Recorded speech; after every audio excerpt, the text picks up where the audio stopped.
ang target. May following ng BFF, certified mo na soul mode ang mga online netizens matapos mapansin ang biglang pag-follow ni Mayor Mark Alcala sa BFF ni Catherine Bernardo na si Iris de los Santos, at hanggang ngayon nga ay di pa rin ito ina-unfollow. May pa-soap lunch kuno umano'y romance ng dalawa na kahit simpleng post lang issue agad. Habang si Joe, karakter ni Catherine sa isang movie, pagod na sa mga intriga. Si Yorme mukhang nagsisimula pa lang talaga. Alam mo, nakikita sa akin, pagod. Tapos nagsayaw, di ba? Yes. Sa TikTok, yun yung eksena nila ni Daniel Padilla. Correct. Sa House of Asiata. Yung pelikula na. Tapos ang dyan sila, pagod.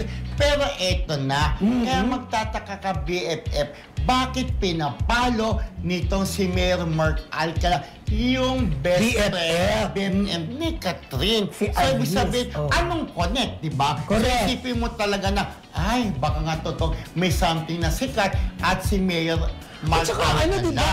Nagkataon pa talaga na BFF ni Catherine ang pinag-follow niya, ha?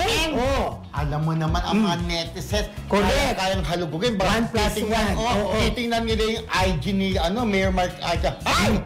Following niya si yung Aris, yung best friend ni At saka tuloy, pwede kang mag-isip tuloy na baka ang kinakausap ni Mayor si Aris, di ba? Alam. Pero until now, di ba, hindi natin alam kung talagang may something sa kanilang dalawa. Although sinasabi nga, spotted sila sa airport. Pero hanggang ngayon, wala namang resibo. Correct. No? Pero kung talagang sila na, tanggapin na lang natin dahil nga, single naman, both single, di ba? Pero yun nga, hitin na lang natin kung si Catherine si Mayor. Pero kasi BFF, marami kasi ang kontra, di ba? Dahil nga yung panggugos-gos-gos daw.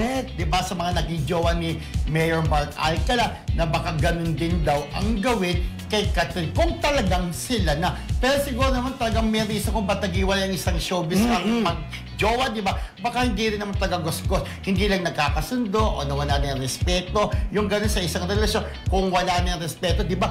Wala na talaga. Di ba? Hiwalayan na. Kasi naman sa magpatuloy pa, masira pang lalo.